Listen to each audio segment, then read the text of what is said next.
Qui c'est qui est là? C'est qui? Le Le couple, c'est ça là.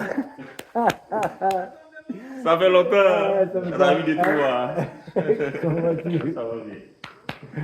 Ouais, Bonne arrivée. super. Bien établi. Ouais, On parlait de comment ils font des choses de papier, mais comment ça va? ouais. Comment ça va?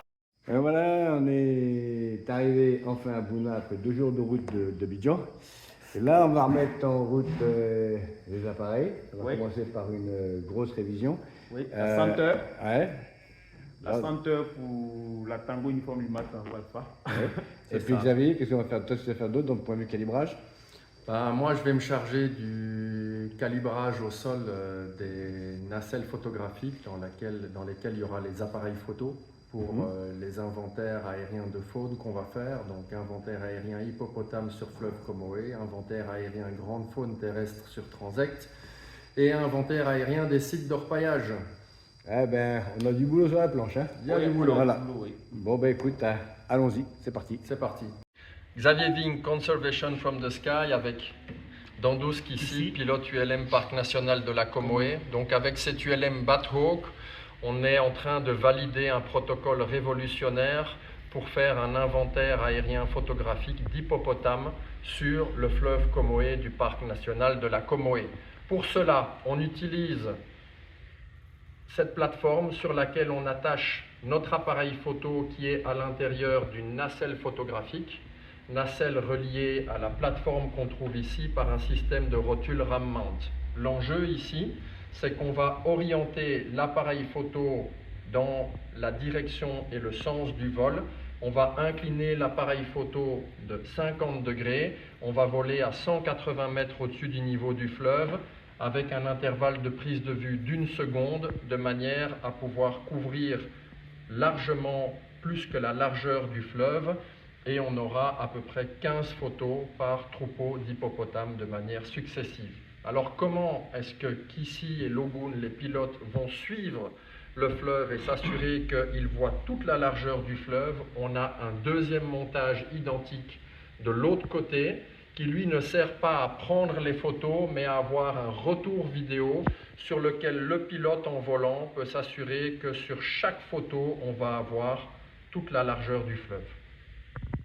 Donc ici, Logun, j'aurais aimé que vous me parliez un peu de cet appui en renforcement de compétences que vous avez avec Alexis maintenant depuis 2024. Ok. Dans le cadre du développement des opérations aériennes au Parc national de la Comoé, comme vous l'avez indiqué tantôt, après les compétences de pilote de base, savoir décoller, atterrir, faire des petits virages à gauche, à droite, il faut aller un peu plus loin. Et donc dans ce cadre-là, nous avons eu de l'appui avec un premier pilote instructeur, notamment Stéphane Carré. Mais nous, on avait vraiment besoin d'Alexis Pelletier, parce qu'il est reconnu dans le monde de l'aviation, comme j'aime bien le dire, comme un monstre.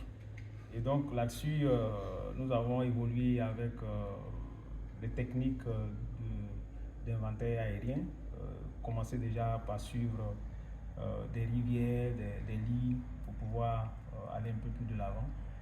Mais aujourd'hui, avec le développement des opérations aériennes, nous voulons véritablement passer à une phase supérieure en termes d'inventaire aérien photographique. Donc, il est la personne la mieux indiquée pour nous accompagner là-dessus. Donc, pour cette mission, nous allons pouvoir travailler ensemble. Nous avons déjà essayé une première opération avec les inventaires photographiques des hippopotames. Cette fois-ci, nous allons revenir sur la même opération pour renforcer nos compétences. Et nous allons passer sur une autre compétence un peu plus recherchée, qui est le suivi des transects pour l'inventaire de faune. Comme c'est une phase pilote, nous allons faire d'abord sur la strate sud-ouest du Parc national de la Comoé, et qui dit dans 1 an, 2 ans, continuer chercher à faire un inventaire sur tout le Parc national de la Comoé. Donc là-dessus, comme je l'ai indiqué tantôt, Alexis Pelletier, c'est le pilote par excellence dans ce domaine-là. Donc nous sommes contents, fiers de l'avoir à nos côtés pour nous accompagner bien entendu avec la fondation Peridesa et la KEDV qui derrière finance tout ce gros projet. Logun, qu'est-ce qui t'a vraiment marqué dans ta collaboration avec Alexis Pelletier depuis 2024? Il faut dire que dans les débuts, ce n'était pas vraiment facile pour ma part. Lorsque je commençais à piloter, c'était un peu difficile de vraiment maîtriser la machine, comme on le dit. Il fallait avoir un peu ce feeling-là pour comprendre la machine et vraiment cet aspect-là, c'est grâce à Alexis que j'ai pu développer ça. Parce que dans les débuts, j'étais vraiment collé aux instruments alors qu'il fallait tout faire véritablement pour maîtriser et sentir la machine. Et le pilotage se fait au feeling. Et donc, c'est vraiment un plaisir pour moi d'avoir le pilote Alexis Pelletier comme instructeur et de nous apprendre pour cette mission-là un peu les techniques d'inventaire, de survol dans le cadre du comptage des hippopotames le long du fleuve Comoé. C'est vraiment une activité qui est très importante pour l'Office ivoirien des parcs et réserves, principalement la direction de zone nord-est qui est en charge du parc national de la Comoé, parce que quoi qu'on le dise, les activités d'inventaire aérien se font chaque 3 ans.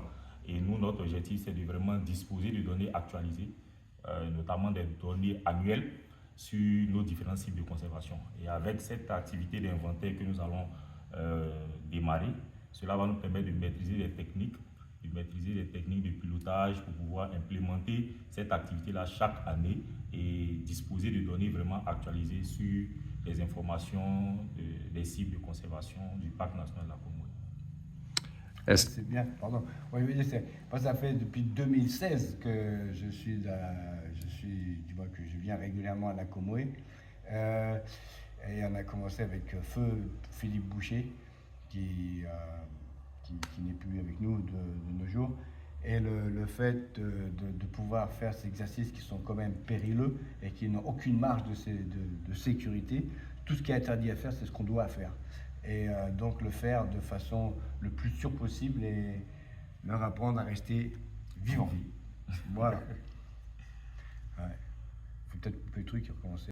Alexis, par tes années d'expérience dans le renforcement de compétences de pilote, qu'est-ce que tu penses de cette expérience que tu as ici au niveau du parc national de la Comoé avec Kissy et Logun? Alors, ce que je pense, c'est que grâce à beaucoup de volonté d'intervenants, ça avait commencé avec Aviation sans frontières Belgique, avec Xavier Rigaud, et qui maintenant est la fondation Peridesa, avec l'OIP, avec AHT. Il y avait un ULM qui est arrivé il y a un peu plus de 2 ans, qui était, oui, 2021, mais bon, il y a à peu près 3 ans maintenant, il était en pilote détaché là. On se demandait bien ce que ça allait devenir, cette chose-là. Bien peur que ça termine et ça pourrisse dans un coin.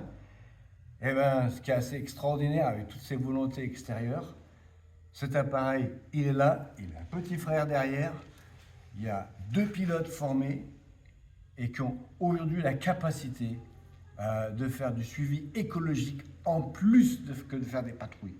Bravo les gars. Merci. Merci. Au niveau humain, Alex?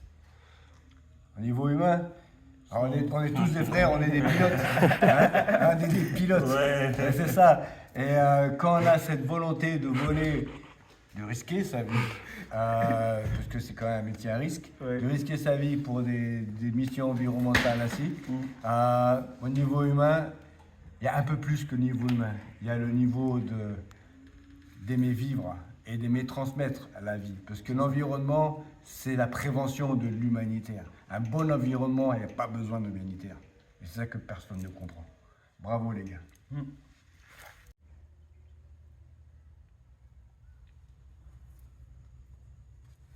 J'ai pris le bateau que ça. Des plans d'insert?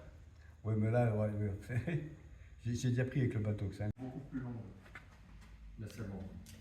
Ok. Donc là, je vois que quand il est positionné comme ça, tout va bien. Donc je sais que je vais pouvoir le visser comme ça. Voilà, on a. Ok. Tu prends le, retire-le. On a essoré l'huile dessus là. Oui, on a. Tu l'ouvres, va au soleil pour regarder s'il n'y a pas de truc brillant. Ok. Ok. brillant. Là, on a bien essoré à l'huile. Oui. Il n'y a rien de brillant, Il y a c'est rien de bon, brillant, comme ça, c'est- dans le bon c'est- sens. ouais. Voilà. C'est assez propre.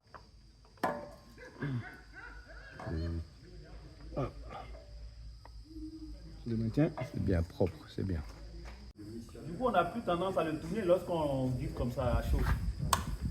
C'est-à-dire? Je dis là, pour chasser encore l'huile. Non, c'est bon. Ne mets pas de bulle d'air. Là, si tu mets une bulle d'air, il faut purger après. Il faut bien, quand tu purges, il faut bien chasser l'air. Parce que là, si tu vides que la bulle, tu n'as pas à chasser l'air. Il n'y a pas de problème. Donc, ne cherche pas à trop tourner l'hélice. On fait que changer l'huile. Alors, tu vois, cet écrou-là. Tu disais que tu allais défaire l'écrou en tenant juste le bocal. Non. Il faut absolument que tu mettes une clé là. Une Pour clé tenir- Pour maintenir, et là, que n'oublie pas que si c'est un peu dur à enlever, si c'est trop serré, etc., Ouais. tu vas craquer la buse à huile. Elle va se craquer, c'est un métal cassant. Ok. Il faut, à chaque fois que tu dévisses quelque chose sur la buse à huile, À huile. tu dois faire un contre-écrou. Un C'est contre-écrou. absolument nécessaire. Ok. Un compte. Ouais. C'est bien qu'ici, je vois que tu as bien mis à profit toutes les phases d'instruction que nous avons faites l'an dernier et l'année d'avant. Hein? Ouais. Là, tu fais quoi? Tu retires Je retire le fil là. la sécurité, La sécurité. le fil frein. Le fil frein, oui. Voilà. De façon à bien préparer la machine, qu'on pourra faire la vidange, pour faire etc. la vidange, oui. C'est bien qu'ici. Bon, hé, qu'ici, Lougou, mais je vous avais dit, il fallait faire un entonnoir. Hein. Ouais. Entre 25 heures et 50 heures de vol, donc on oublie toujours. C'est au moment où on doit faire la vidange qu'on se Voilà. rappelle. Ouais. Avant que je parte, vous allez acheter un entonnoir Oui, qui va non, bien. ça, il faut qu'on le fasse avant que Que tu pour le la fasses, vidange ouais. d'huile, c'est mieux. Sinon,